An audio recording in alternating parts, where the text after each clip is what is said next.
She was 28 years old when they found her.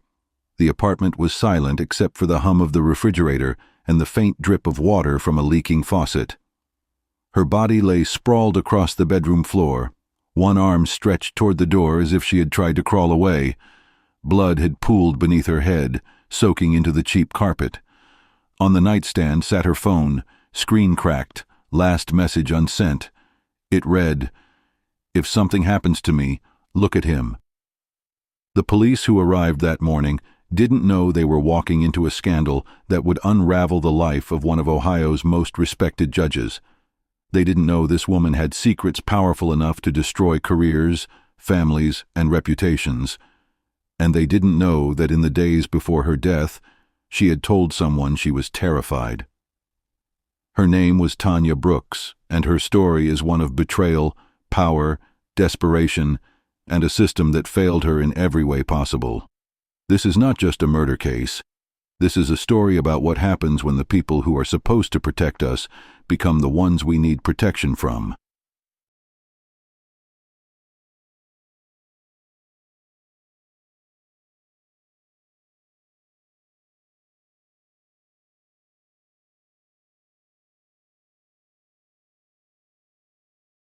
Dayton, Ohio is not the kind of place where scandals make national headlines.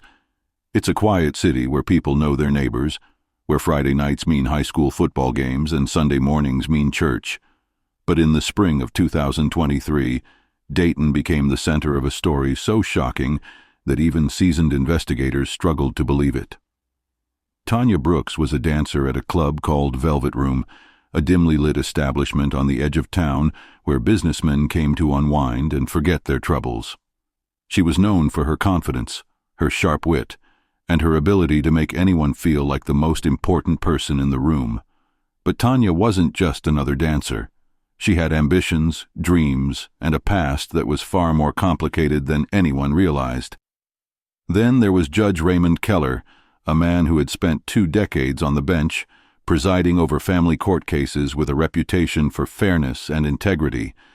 He was married, had 3 children, and was active in his church.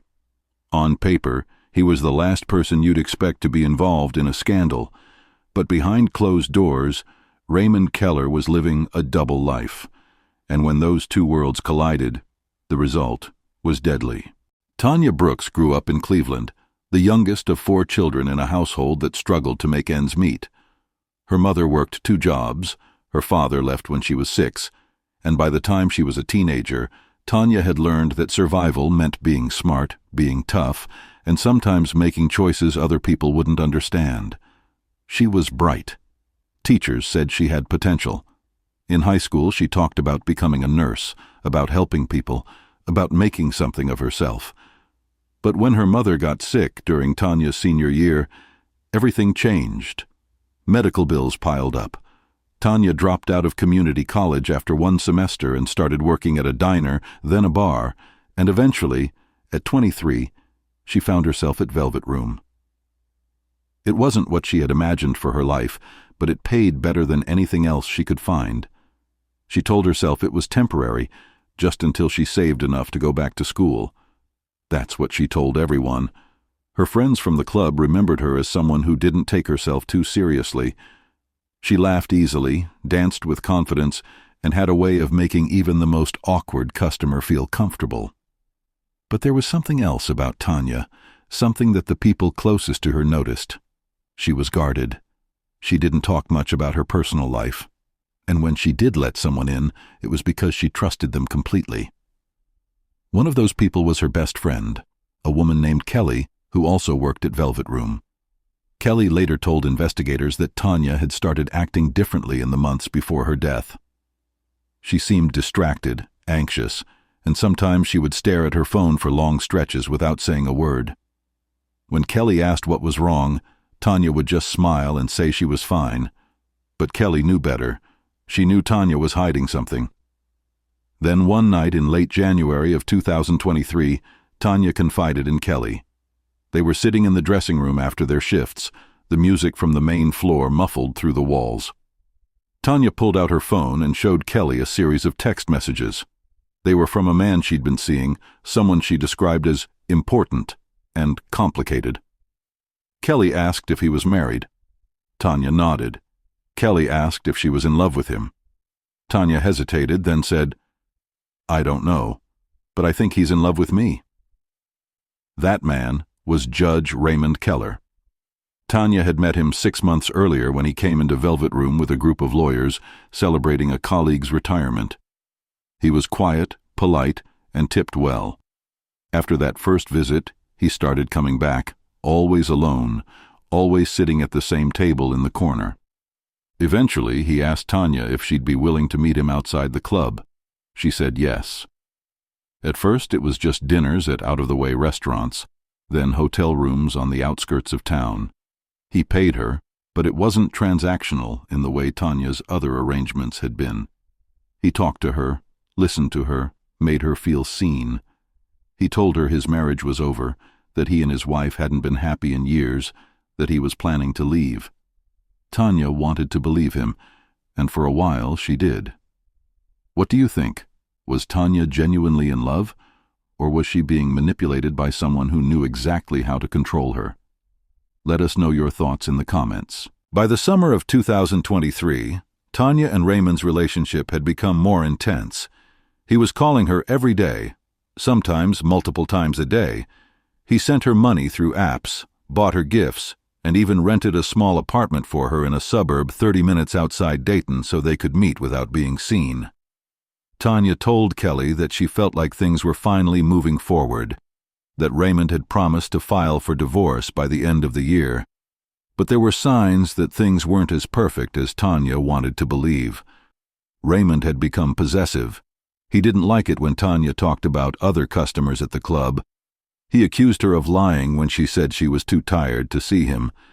He started showing up at her apartment unannounced, sometimes late at night, demanding to know where she'd been. Tanya brushed it off at first, telling herself that he was just stressed because of his job and his failing marriage, but then something happened that changed everything. In early September, Tanya went to a clinic for a routine checkup. She hadn't been feeling well, fatigue, night sweats, a persistent cough that wouldn't go away. The doctor ran some tests. A week later, Tanya got a call that made her blood run cold. She was HIV positive. Tanya was devastated. She had been careful, always insisted on protection, and hadn't been with anyone except Raymond in months. When she confronted him, he denied everything. He said she must have gotten it from someone else, that she was trying to trap him, that she was lying. But Tanya wasn't lying. She had medical records, test results, and a timeline that pointed directly to him. She told him she was going to get tested again, that she was going to consult a lawyer, and that if he didn't take responsibility, she would go public. Raymond's tone changed immediately. He begged her not to do anything rash. He said it would ruin his career, his family, his life. He offered her money, a lot of money, if she would just stay quiet. Tanya told him she'd think about it, but privately she had already made up her mind. She wasn't going to let him get away with this. Kelly said that in the weeks after the diagnosis, Tanya seemed different. She was angry, focused, and more determined than Kelly had ever seen her. Tanya started documenting everything, saving text messages, recording phone calls, taking photos of the gifts and money Raymond had given her. She even reached out to a lawyer in Columbus, someone who specialized in cases involving public figures. The lawyer told her she had a strong case, not just for a civil lawsuit, but potentially for criminal charges if it could be proven that Raymond had knowingly infected her. But before Tanya could move forward, something happened that made her afraid. One night in mid-October, she came home to find her apartment had been broken into. Nothing was taken. Her TV, her laptop, her jewelry, everything was still there. But someone had gone through her things. Drawers were left open, papers were scattered across the floor, and her phone charger had been unplugged and moved to the kitchen counter. Tanya called the police, but they said without evidence of theft or damage, there wasn't much they could do. She didn't tell them about Raymond. She didn't tell them she thought he was behind it, but she told Kelly, and Kelly told her to be careful. On the night of October 23rd, Tanya sent Kelly a text message at 9:47 p.m. It said, "He's here. "I'll call you later." She never did. The next morning, a neighbor called 911 after noticing Tanya's door was slightly open. When police arrived, they found her body in the bedroom. She had been struck multiple times in the head with a blunt object. The medical examiner later determined that she had died sometime between 10 p.m. and midnight. There were no signs of forced entry. Whoever killed Tanya Brooks, she had let them in. Detective Marcus Monroe had been with the Dayton Police Department for 18 years, and he had seen his share of domestic violence cases, drug-related homicides, and robberies gone wrong. But when he walked into Tanya Brooks' apartment on the morning of October 24th, he knew immediately that this case was different. The scene was too clean. There was blood, yes, but only where the body was. No splatter on the walls, no signs of a struggle in the living room, no overturned furniture. It looked like Tanya had been killed quickly, efficiently, and then the killer had simply walked out. Detective Monroe's partner, a younger officer named Sarah Lynn, pointed out that the front door lock showed no signs of tampering. Tanya had let her killer in. That meant she knew them. The first step was to identify who Tanya Brooks really was. Her driver's license listed an address in Cleveland, but she hadn't lived there in years. Her mother, who still lived in the same apartment Tanya grew up in, was devastated when detectives came to her door. She said Tanya called her every Sunday, that she had been saving money to help pay off the medical bills, and that she had no idea her daughter was in any kind of danger. Tanya's mother also mentioned that her daughter had been seeing someone, a man she described as older and important, but Tanya had never told her his name. Detectives canvassed Tanya's neighbors, but most of them barely knew her. She kept to herself, came and went at odd hours, and rarely had visitors. One neighbor, an elderly woman who lived 2 doors down, said she had seen a man in a dark sedan parked outside Tanya's building several times over the past few weeks. She couldn't remember the make or model, but she said the man looked professional, like he was wearing a suit. That detail caught Detective Monroe's attention. The next lead came from Velvet Room. When detectives showed up at the club, the manager was hesitant to talk, but eventually he provided a list of Tanya's regular customers. One name stood out: Raymond Keller. The manager said Judge Keller had been coming to the club for months and always asked for Tanya specifically. He also mentioned that Keller had stopped coming in around mid-September, which coincided with the time Tanya had received her diagnosis. Detective Monroe ran a background check on Raymond Keller and found exactly what he expected: clean record, respected career, married with children, active in the community. But there was one thing that didn't add up. Judge Keller's court schedule showed that he had taken an unusual number of personal days in the months leading up to Tanya's death. Monroe decided to pay him a visit. Raymond Keller lived in a large colonial-style home in one of Dayton's nicest neighborhoods. When Detective Monroe and Officer Lynn knocked on his door, Keller answered wearing a polo shirt and khakis, looking every bit the upstanding citizen. Monroe introduced himself and asked if they could speak privately. Keller invited them inside.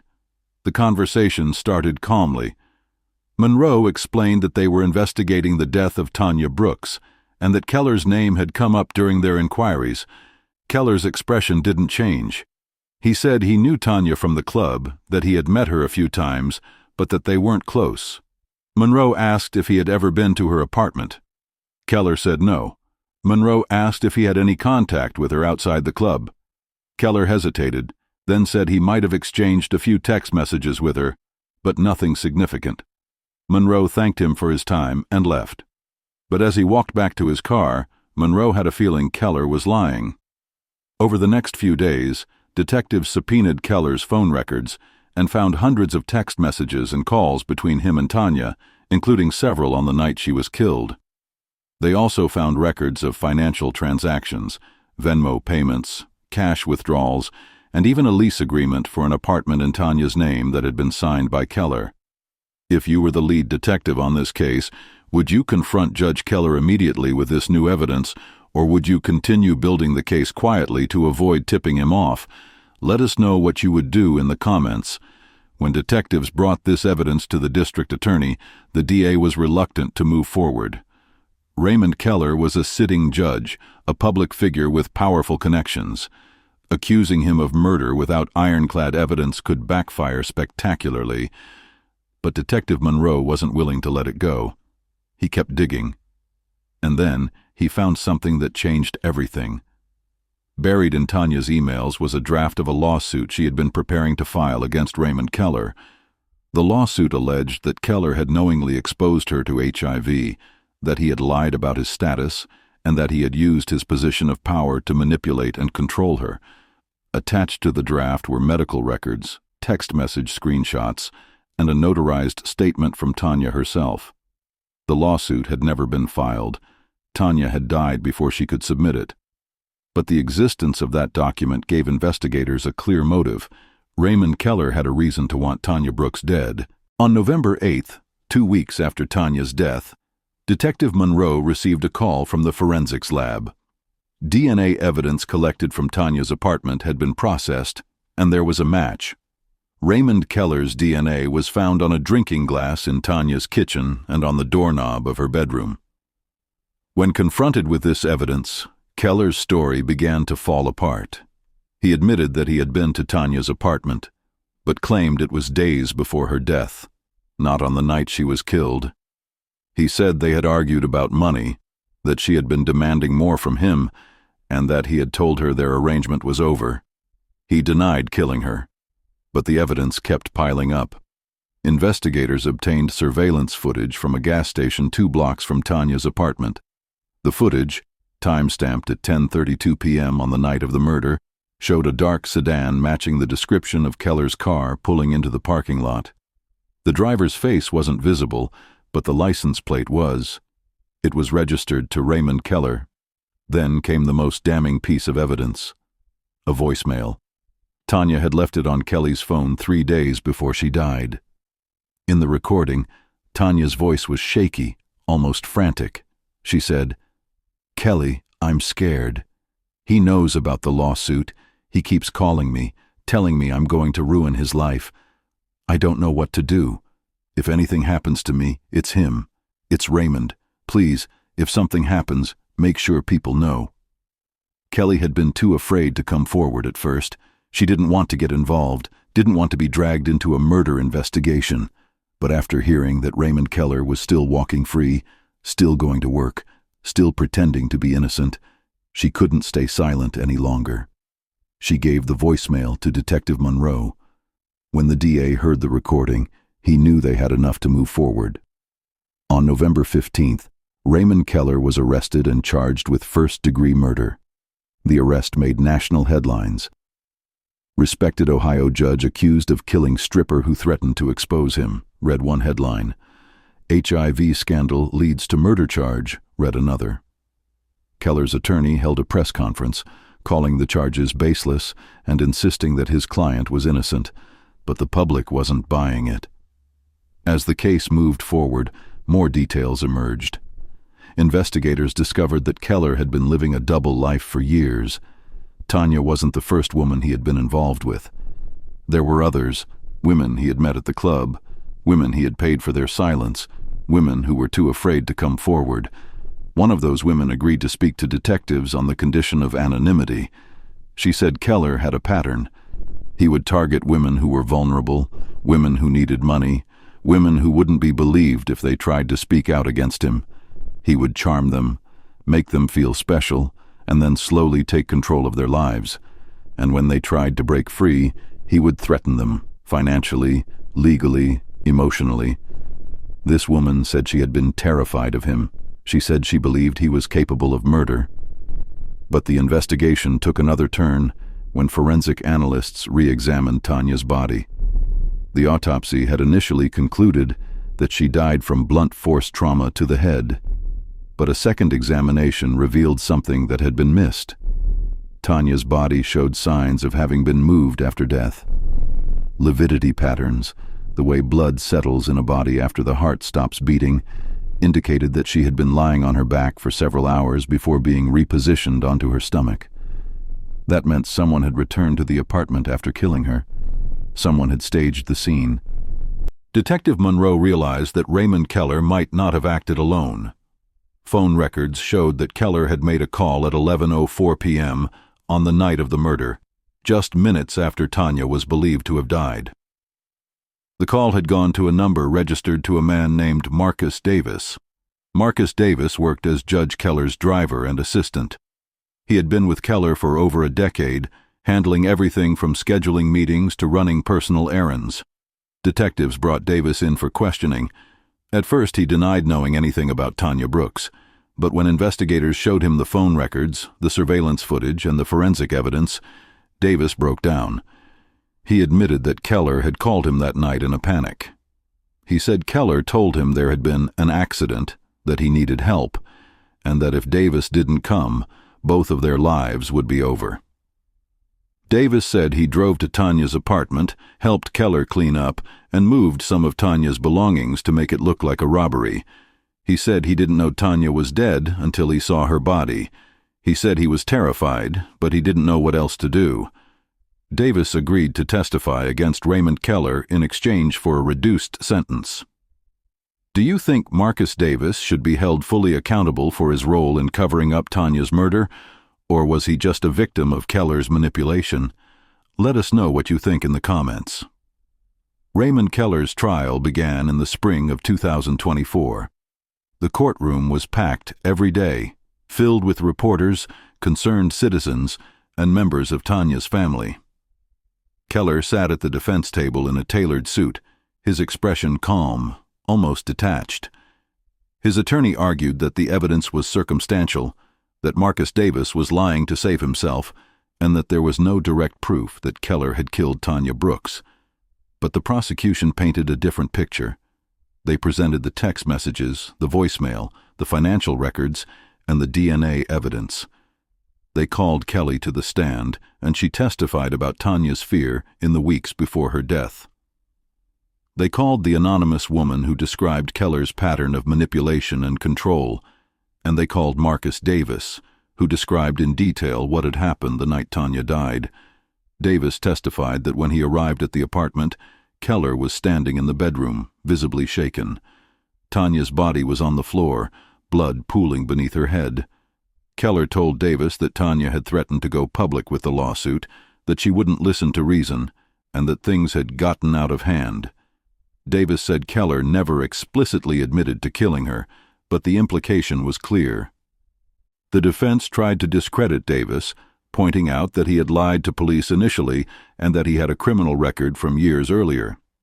But the jury seemed unmoved. The most emotional moment of the trial came when Tanya's mother took the stand. She spoke about her daughter's dreams, her kindness, and the last conversation they had. She said Tanya had called her the Sunday before she died and told her she was finally going to do something that would change her life. Tanya's mother didn't know what that meant at the time. Now she understood. Tanya had been planning to fight back. After 3 weeks of testimony, the case went to the jury. Deliberations lasted 2 days. On the afternoon of May 10th, the jury returned with a verdict. Guilty.